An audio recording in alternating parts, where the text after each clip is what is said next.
Hunter, I'm doing really well. How are you doing today? I'm so good. Amani just filled my heart with so much love and joy. They're Aren't they such a the delight. best? Yeah, Imani does that for me in the rehearsal room too. I feel super lucky to be working with them. Yeah, now I'm actually just emotional. I'm setting, my conversation is just now setting in. You know, when you're like present and then you like take a breath and I'm like, oh, wow, that was really touching. Honestly, this is the rehearsal room experience. It's the thing. I Yes. do cry easily, but also this show is just so full of heart, and the whole room is so squishy. We all love each other so much that we weep over everything. It's like, oh, you went to the dentist and no cavities. Oh, great. That has never been my report back from the dentist. I'm usually like, there's another 4. I'm Great. so sorry. Like many of the things in my life, genetics, you just roll with what you got, right? Yeah, we do our best. We do our best. Okay, here I am. So Rebekah, tell me a bit about yourself. Read a little bit about your bio. I want to highlight too that you hold a BA in poetry, which are really interesting, from University of Southern California, and you have your MFA from a graduate music theater writing program at NYU. So I think that's really beautiful and interesting. I want to talk about the poetry stuff a little bit, but before we do, what else would you like to share with folks before we jump into the questions? I guess that I'm from Ohio. One of the fun things about writing the show is both the composer, my collaborator Jacob, and I are both from there, and so it's been a fun dive back into my own upbringing. I think it was quite delightful, and the poetry thing is funny. I grew up performing in musicals, and then I started college as a music major and switched to poetry. And in hindsight, it makes perfect sense that I ended up as a lyricist, but I had no intentions of ever being a lyricist. So I'm glad I ended up here. And I did Ohio and then high school and college in California, and then made my way back to New York. And I moved here to write musicals. So this has been a fun year. It feels like a culmination of 17 years of hoping and working. Well, congratulations for one. It's Thank super, you. super exciting.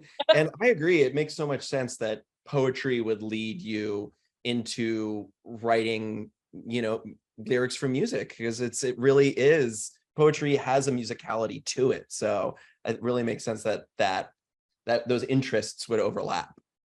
Yeah, I have to confess, it wasn't even a super intentional major, because I changed my major a few times before poetry, and I just had to pick something that had so few credits that I could graduate on top.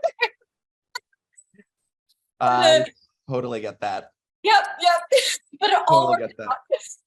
I took a couple years off I went to a performing arts high school in Los Angeles, but I was also really interested in like photography and movie making and stuff like that. And then I was going to go to one junior college, and then I was like, it's too far. So I switched like last minute and just crashed all of my first semester classes. And it did lead me on a path that was actually really good, but kind of that like, no, just like, whatever. All our choices do lead us on a path. They sure do. Twists and turns. Glad it worked out. Yeah. For you too. I'm so happy for us. So I've read a little bit about the description of the show. How would you describe How to Dance in Ohio? How to Dance in Ohio. It's a show about a group counseling center in Columbus, Ohio, and 7 autistic young adults are preparing for a spring formal dance. It's actually a very simple story, and it's a challenge that is going to bring them love and stress and excitement, as well as big steps forward into independence. And again, the story is simple. What I love about this show so much is the characters and the community and sort of the connections that happen within the framework. Awesome. I love that. So you mentioned you're from Ohio. There's this documentary that inspired you and your collaborator to write this. How did the documentary get on your radar? Was it something you were looking out for? Did you know any of the people involved? Did you just watch it? And talk to me about that discovery process. Yeah, great question. My composer collaborator, Jacob Yandura, just stumbled upon the documentary, but read the synopsis looking for something to watch one night and said, "Oh, I'm from Ohio." And his little sister, Maria, had just been diagnosed recently with autism. I think she was 19 at the time. And so he was very interested. Oh, what is this? And he is sort of like an intense emotional guy anyway. And he just called me and was like, "You stop everything you're doing. You have to watch this immediately." And I did. Whenever we're looking at something to adapt, we think, okay, well, does it sing? And this story really sung to both of us. And for me, it was sort of operating on two levels. One, as I mentioned, I love the characters. And I say characters, they're real people. I love the real people. I've spent 6 years with them as characters in my mind. Right. But there was such a community that was evident within the documentary, and such a sense of humor and just like these lived experiences together. And I found it very relatable, everything they were going through. I can be like an awkward, uncomfortable person myself. And I think a lot of artists experience some form of like social anxiety or whatever. And so I was just really excited about diving into this group of people and seeing like, ooh, what makes them work? Like, what's going on here? Yeah. And did you get to meet these people? Yes. Oh my gosh. Yeah. Before we even had a first draft, I think maybe Jacob and I had written a few songs. We'd gotten permission from the documentary filmmaker to sort of explore the material. And then we all went to Columbus and met Dr. Amigo, who runs the counseling center that our show takes place in. And we met a bunch of the people who were in the documentary and some of the people who weren't in the documentary. And this is very interesting because the characters that are in our show, some are more literal characters taken from the documentary, but some are sort of amalgamations of people, and then some are newer inventions. Imani, who just did the last panel, their character was not in the documentary at all, but was in this first meeting and just said some really incredible things that impacted me so much that I was like, they're in the show. Here we go. So that was very cool. And writing this show has been really different for me, not just because I've never written real living human beings into characters before, but also because once we had cast Imani and the 6 other autistic actors in those parts, we just spent so much time talking about their lives and their experiences. And so like their own personalities have all been like churned up into the compost of writing this show. And so then when we opened in Syracuse last fall, a bunch of the people from the documentary came out to see the show. Oh, that's so great. And it was so meta and so surreal. This like, okay, well, it started out as you and I met you, but then it became something else. And now you're here and you're watching you, but it's not really you. Like a Charlie Kaufman film all of a sudden. Yes, it's wild. And they've all been really, really gracious about the adaptations so far. Yeah, I have to think it must be very odd for them to watch weird non-versions of themselves on stage. Yeah, and like, I said that. Yeah, and a lot of my very first draft, that the first reading that Imani got cast in October of 2021, a lot of that script was just directly pulled dialogue from the documentary. And I think very little of that remains in the script now, but but there still are some direct quotes of like, oh yeah, you did say that. Yeah. I'm going to geek out a little theater. I'm going to go a little theatery with you for a second. Were you a fan of like Moises Kaufman? So Moises Kaufman, for folks that aren't aware, if they or with the Tectonic Theater Company, made the Laramie Project, very documentary based. Was that an influence for you when you were making this, or not at all? I wish I could say yes. I feel like I stumbled into something really magical, Yeah, and I feel so incredibly lucky. I mean, every single day, and especially when we're doing development, when we're in the room, it's a very much a pinch me process. Like, how did this happen? How right. am I invited to this room? And in hindsight, I look at certain things and I'm like, oh, that makes sense. But no, I wish I wish I could say, yes. But I don't think I knew what I was doing, honestly. Mm, Hopefully I know what I'm doing now, so I can say that. But I think at yes. the very beginning, I didn't realize how much of this show would be about observing the people in the room. Mm, And again, I think that became apparent a couple of years ago. And the process has been so open and generous and gracious. And I cannot thank our cast enough. Our autistic cast members, and also, I'm not a parent, but there's a bunch of parents in the show as well. And just the people who are playing parents in the show will sit down with me and say, like, let me tell you a story about me and my kid. And it just, mm, I don't know, it feels like this has been such a quilt that everybody has contributed to. and it's nice and cozy too. It's squishy. I told you it's squishy. Yeah, yeah. Is the show still, so it opens November 15th for previews, is that right? Yeah. Yeah. Yeah. And so when do you start rehearsal? Are you in rehearsals, or when does that On process go? rehearsals, yeah, we're still doing auditions right now, which is super fun and exciting. Yeah. And also a cool part of the development process, because, and I hadn't really thought about this before, but I feel like this kind of behind the scenes stuff, I find it interesting, but you all of a sudden are hearing 15 different actors hear the same, 32 bars of a song that we wrote. And it's just like, oh my gosh, what an incredible experience to get to hear all those interpretations and to learn from them. So again, full of gratitude for every bit of the process. And we'll start rehearsals in October. Okay, great. So you got some time. Are you still tinkering with it? Are you changing it? Is it locked?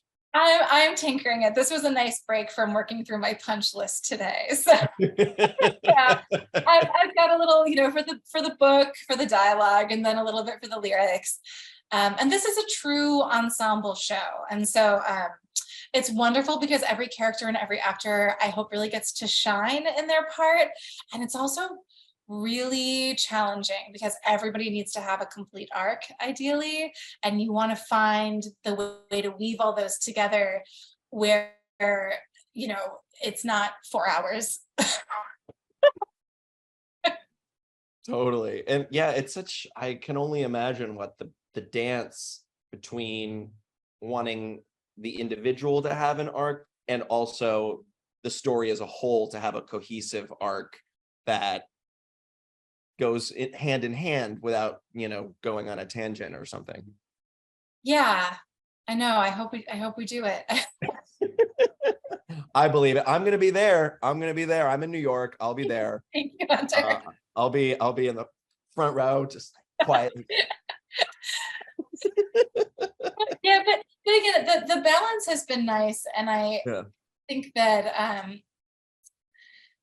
we just have such a good team. Our producers give good notes, our director gives great notes, and so and I think that this was something that our first director of the show was legendary director Hal Prince, and we were very lucky to get to work with him the last couple of years of his life.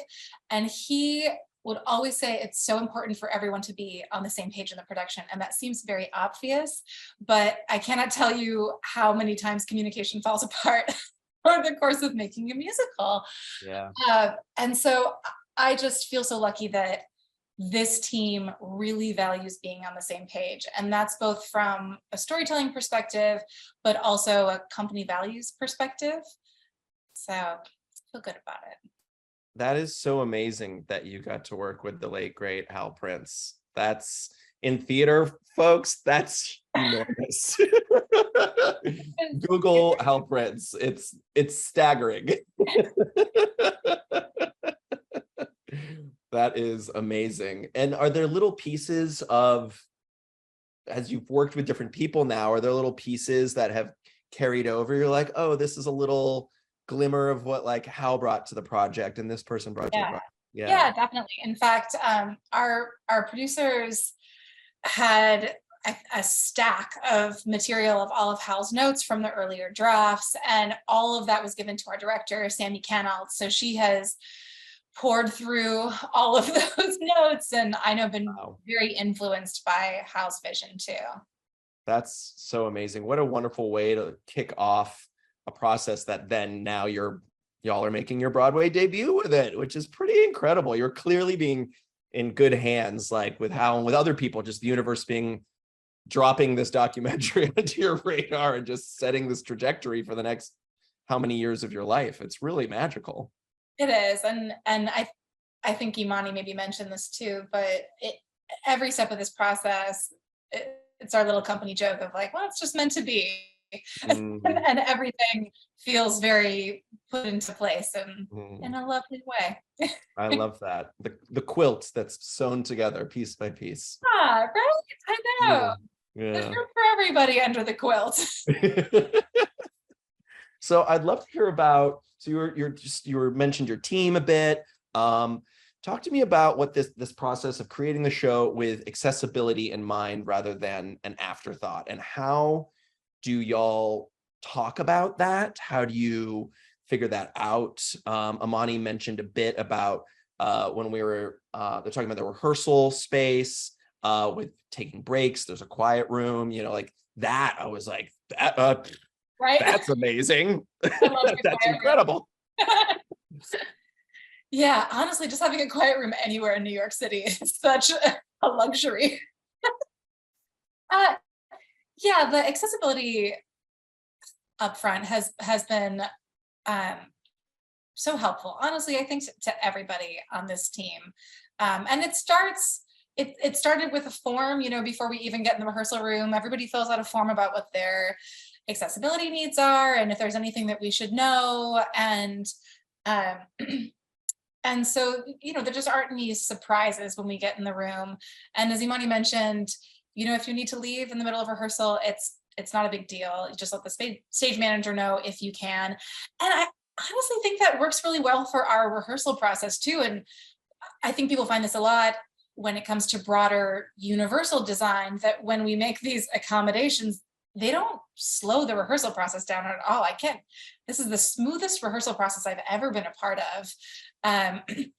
What it allows is if somebody needs to step out, we have these amazing covers and swings, and they're getting to rehearse extra. And again, we just have this expectation of like, okay, well, this person goes, you're going to step in, and it's easy.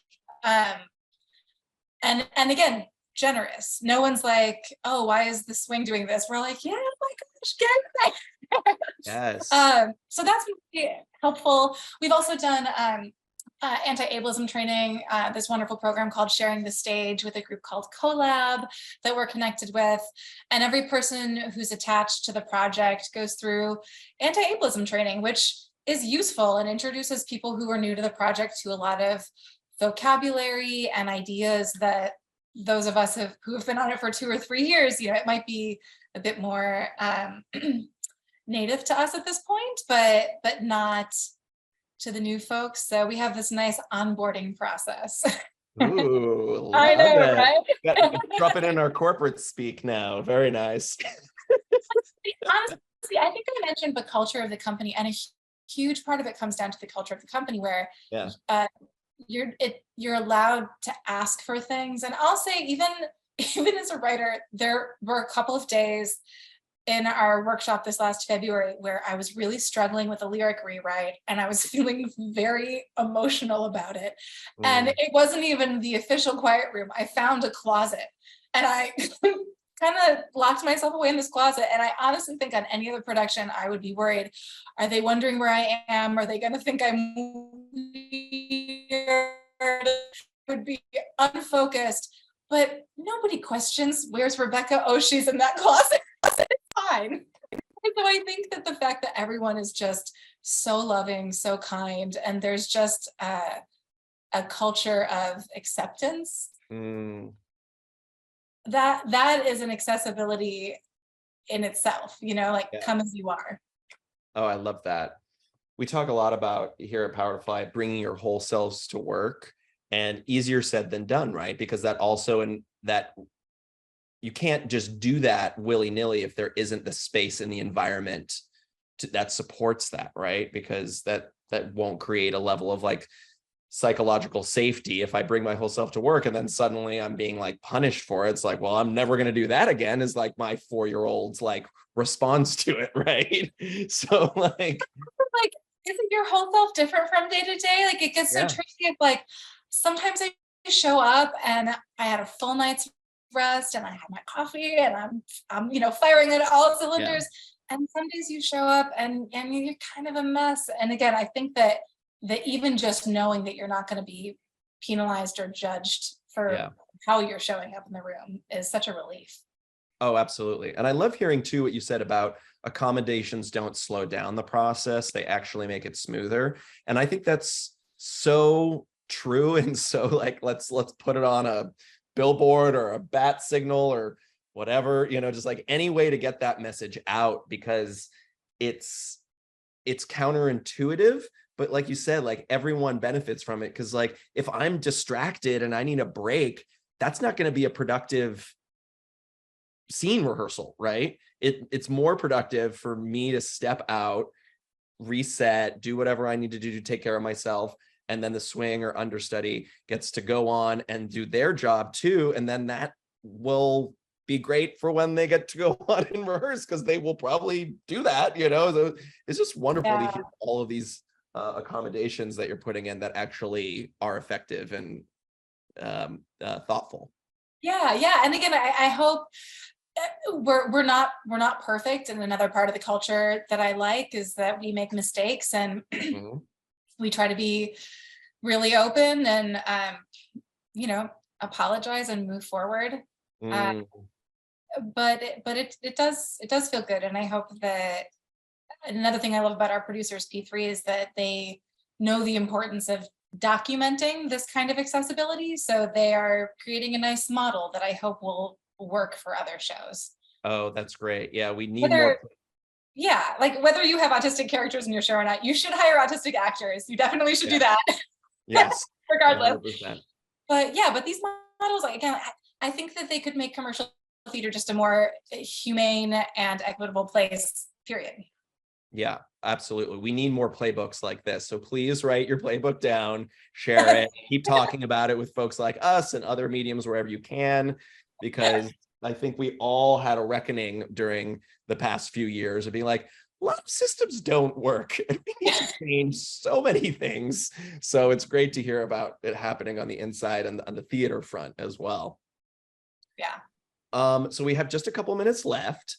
How does it feel to be making a Broadway debut alongside so many other talented folks that are also making their debuts?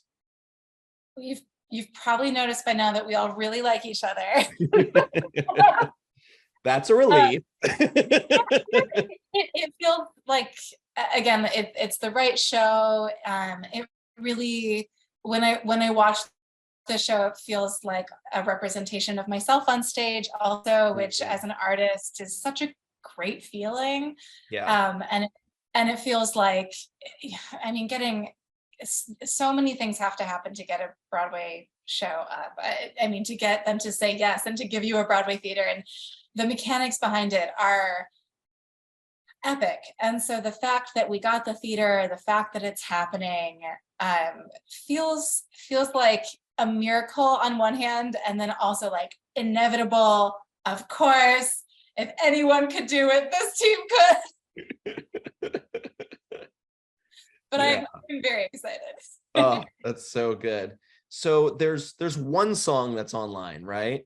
Is that Building Momentum? That's yes. And I think maybe it was just for people who signed up on the website, but I think maybe they just released a second one on YouTube today. I'll just drop that little go check it out, friends. Yeah, I went online. I know it's up because I listened to it. Yeah. I listened to Building Momentum today. I was like so catchy and fun and hopeful. And I'm just like, oh, I can't wait for this this whole experience. So it got me super excited just hearing that one track. Thank you. Thanks, Hunter. Yeah, of course. So how can people stay in touch with you? The show goes into previews November 15th. How can people get tickets, all that good stuff? Check out howtodanceinOhiomusical.com, and there's a link to tickets there. There's also all of our socials on there, and you can sign up to get first look info, like what I just dropped about the second song being and also, if you're local like Hunter, you can just walk by the Belasco Theater on 44th Street and pick up a ticket. Love that. And Amani also mentioned that there are ways for folks to reach out that are going to be coming to see the show, talking about anything that with their accessibility. Can you talk a little bit about that in these last couple minutes? Yeah, you know, on the production side, we're still figuring out accessibility performances. I mean, honestly, our hope, a lot of Broadway shows will do certain performances with lights at a certain level and other accommodations.